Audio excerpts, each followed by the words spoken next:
Начало июля. Город Гудаута, яркое солнце и туристы, принимающие солнечные ванны на берегу. Совсем недавно здесь появилась вот такая набережная протяженностью более 1 километра. Постарались местные жители, поддержала и администрация города. Многое сделано для комфортного отдыха гостей нашей республики в курортный сезон. Очень спокойный, хороший город, в отличие, например, от крупных городов. Все чисто, все хорошо, красиво.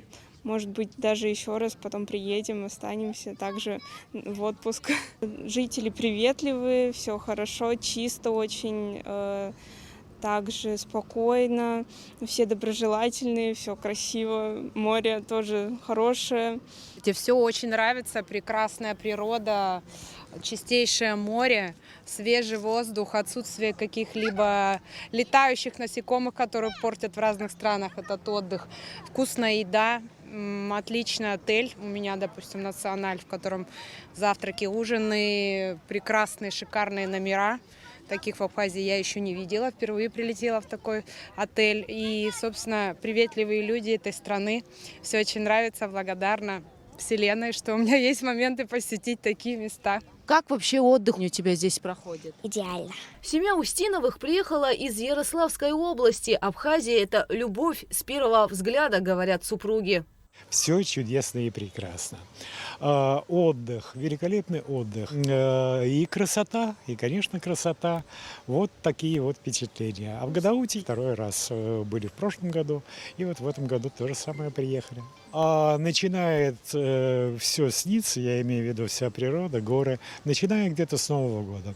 Уже появляется зуд, надо приехать. Я была в Абхазии первый раз с родителями в 1964 году. Мне было 10 лет. Вот и частица моего сердца осталась здесь.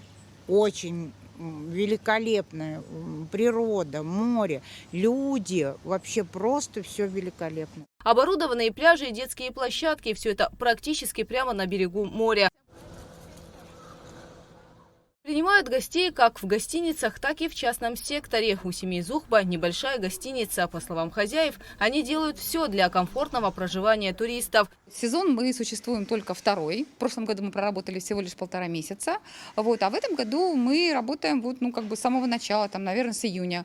Людей у нас как раз полная заполняемость, практически 100%. Завтра у нас заезжает последняя семья, и у нас будет 0 мест. Мы предлагаем не просто завтраки, которые входят в стоимость проживания, а мы предлагаем еще обеды и ужины комплексные, но за определенную плату под заказ, по меню с каждого туриста, с каждого гостя.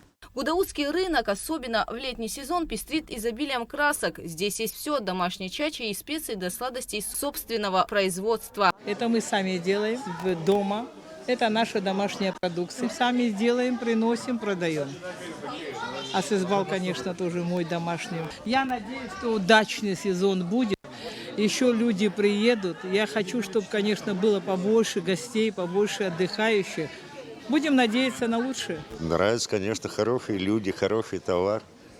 Всегда все доброжелательно, все чудесно. А цены как вам? Цены можно было бы пониже. У нас они ниже немного. Туристический сезон – это еще и двойная нагрузка на коммунальные службы. Успеть все сложно, однако здесь очень стараются содержать город в чистоте. Повседневная текущая работа – это уборка, это покос города, это уборка мусора. На пляже установлены раздевалки, душевые кабины, буи установлены в море. Вот так потихоньку мы подготовились к летнему-курортному сезону. Идет работа вовсю. С каждым годом город преображается и наполняется яркими красками. Ну а сами гудаутцы всегда рады своим гостям. Гугуца Вардания, Дамир Гонджуа, Абхазское телевидение.